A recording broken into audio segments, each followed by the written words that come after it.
From what I know, I was taken from my family when I was 15 months old. And I was placed in one foster home when my first foster home, but that first family apparently was moving out of the province.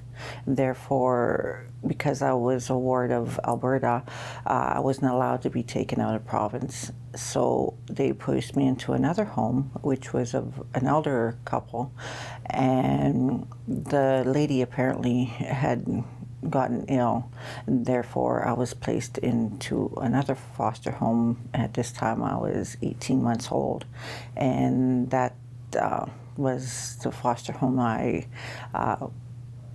stayed in until I was 18. I really don't know too much about my birth family. We were all apprehended and put into separate homes, but I was placed in the same home as my younger sister, Joan, and my older brother, Edward. And we lived in the same foster home for a while until my older brother, when we moved to Elk Point, that's when he ran away and he no longer stayed with us at that time. And other than that, I really didn't know too much about my other family till later on in life. It was a Caucasian family. Father was Irish, mother was Scottish. The parents were good. Like we learned like the values of life and were brought up all right. But there was some abuse with the older boys in the family. In the beginning, I was just part of this family. I really never thought about me being Native until I got older and started in the older grades of the school, and when children from neighboring reserves started coming to the school and seeing how they were treated differently the way than I was treated, because, well, my foster father was a prominent person in the community, therefore we were treated different as from other Native kids, and you can see the difference. I was just a farm kid from a small town. Pretty much, like, I don't have any background of my language or any of the spirituality or any traditions or anything like that. No, I don't know any of them. Well, I have memories of my abuse, and I also have memories of my sister that now is gone. And I don't know, for some reason, I tend to remember more of the negative things in my life than I do more of the happier things, which is, I'm not even sure why. I don't know, maybe because it just makes me stronger in life, you know, to hang on to such horrible things, I guess. I don't know. Yeah, just growing up, I grew up on a farm,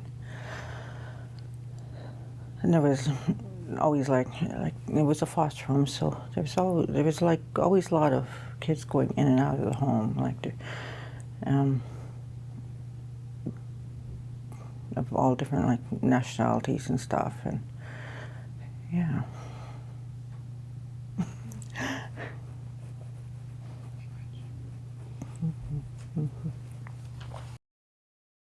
Richard's death, and we were brought to San Gudo for his funeral, and then we flew up to Fort Chip for his burial.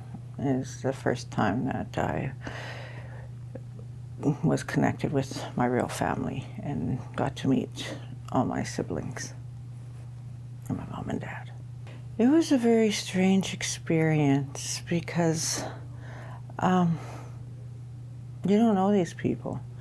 Like, they're your family, but you have no idea who they are.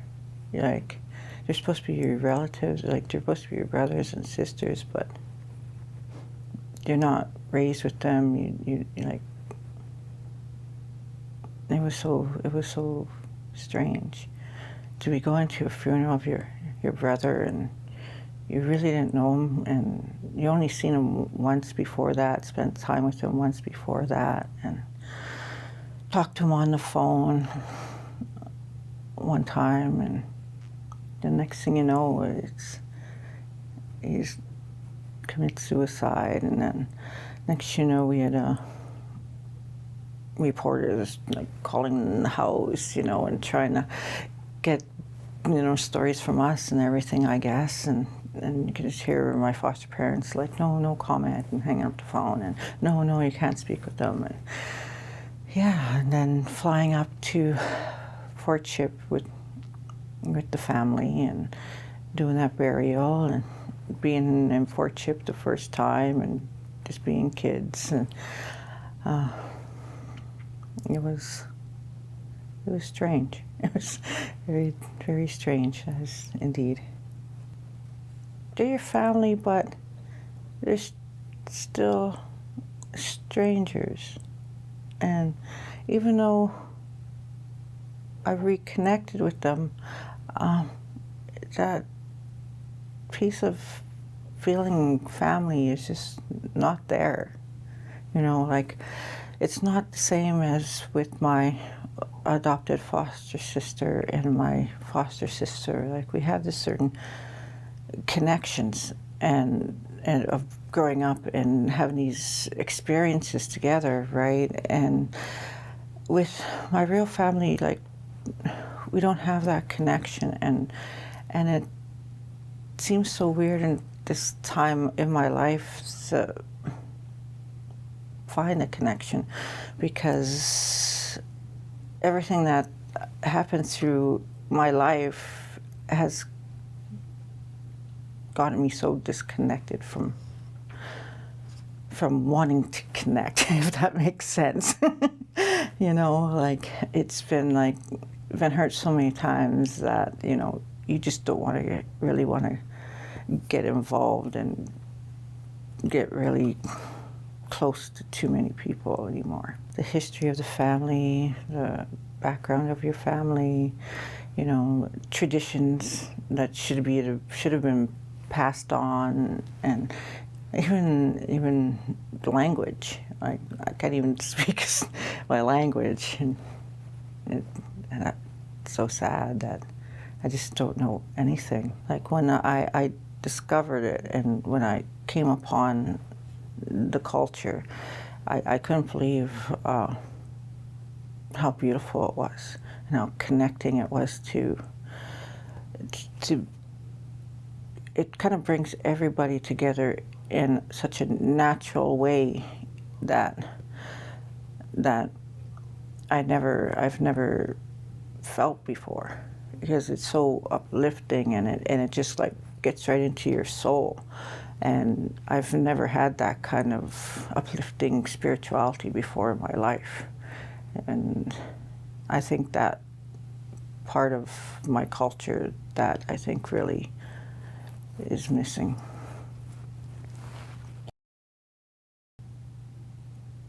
The thing I would like to share is my story of my sister. Like I said, she grew up in the same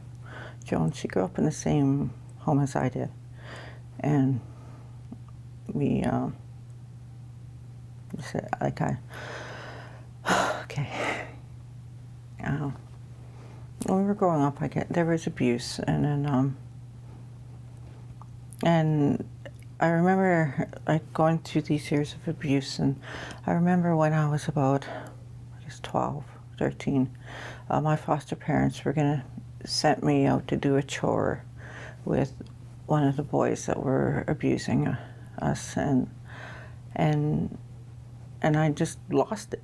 I was like, no, I can't go, no, I don't want to go, and that's when all the abuse ended up stopping, because I stood up and said, I can't do it anymore, and yeah, and the social workers came and talked to me about it, and they asked me, like, well, do I want to be placed in another home?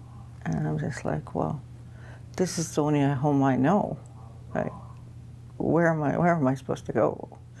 Right? And so it ended up, the boys moved out and we stayed in that home.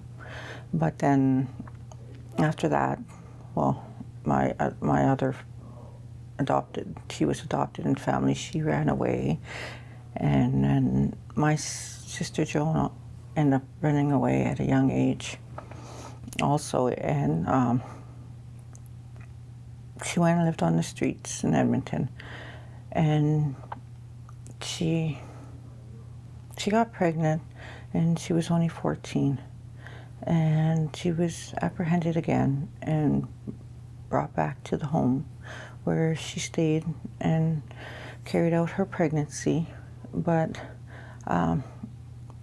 when she had her child, of course, so services took it away because of her age, and she felt that she couldn't care for her child, and that was hard, because to me that was probably the day that she truly died, because to sit there and carry a child, like being a mother now for myself, and to have that child taken away from you, whether you wanted it or not, is devastating. And after that, of course, she ran away again, and then she was apprehended and put in different homes and group homes and things like that. And then I lost contact where she had been after a bit, because I was just showing myself and just growing up and not really understanding too much. It was just the way it was. And then, and then I got a call. Well, we got a call that they had found her remains, her skeleton remains.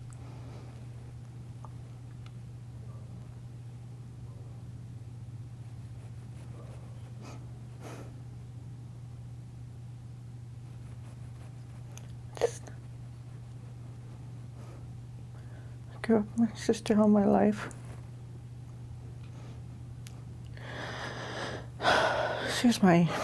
I was her older sister. I was supposed to take care of her. There was just her and I, just the two of us in that home. And I felt like I should have been able to protect her more.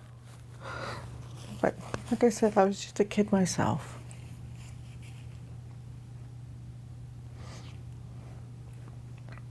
So we took her home. Had a funeral for her, took her home. And then here, last March, I got a phone call from the coroner's office saying, oh, by the way, we have her skull here. 25 years later, they phone me up and tell me they still have her skull, that her whole remains weren't buried. And therefore, to me, she was never at peace then. Then not long after, I couldn't even believe it, like 25 years later, my sister-in-law she sends me a message. And she goes, this person is looking for his mother, and name and stuff sounds familiar. Here, I'll send you the information. And sure enough, there was this person looking for Joe Mary Cardinal. Born in Fort, lived in El Point, had a child. And I was just like, whoa. It's just like, really? So, yeah, she sent me the information, and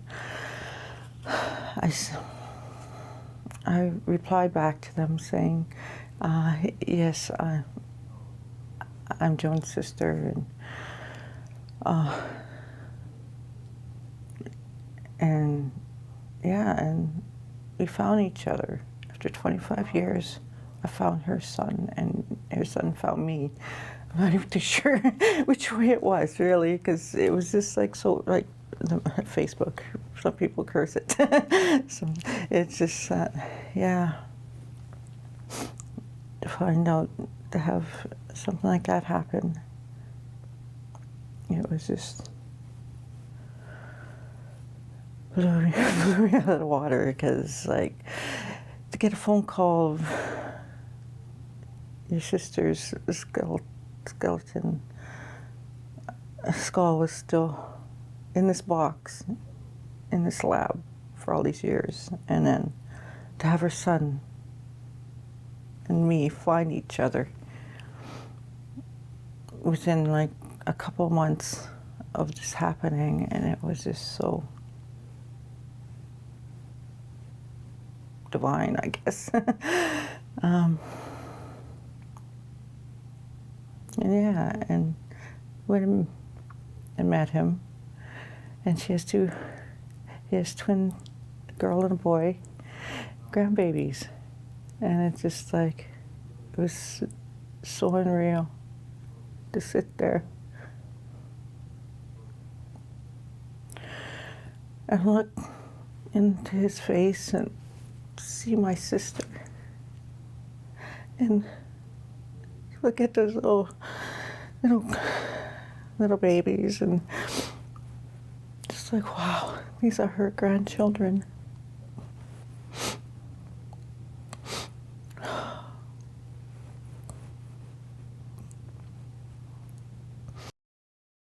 Was this really who I really should have been? Like, is this really was the Creator's plan for me, to be taken, from my people, and was there, some greater purpose, that yeah, like that, I just really feel lost in that part of myself, and I'm forever searching, who I'm really supposed, if I'm really supposed to be someone else. I'm not sure how to say that. Like, healing's strange and works in different for different people, and whether I'm ever going to heal, I don't know. For me, it's not really, it's like the compensation of money. Money's money to me. I hate money. To me, money's evil. It's just for them to understand that Native people aren't savages. They're not dirty Indians. They're beautiful people. Their spirituality, their customs, their beliefs, their togetherness, that the government tore that apart. They tore that beautiful thing apart, right? Like going into a sweat lodge and praying, and you feel this overpowering feeling, you know, a prayer, or going to a round dance and seeing the different dances for this and that, you know, for the spirits above, and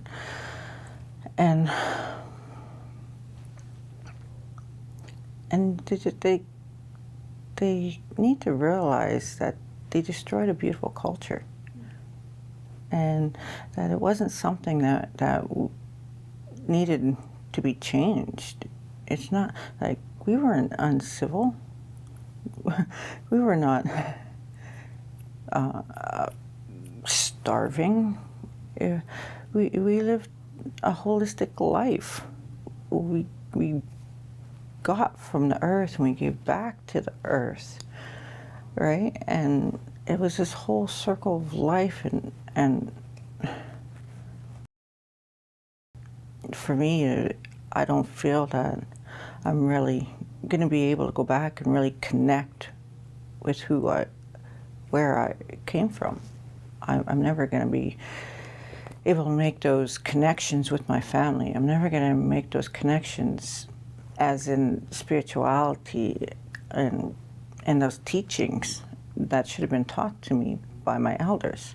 I'm never going to get that anymore. That I am who I am today, and I was brought up the way I was brought up, and sure, it's going to make a difference in understanding what happened to us, of course. But for myself, it's just the road I have to travel as being who I am today. I think it's just more as a recognition of, you know, what they did wasn't right. Like maybe like they believed, I guess, what they were doing was for a greater good, but in the end, it destroyed a lot of people.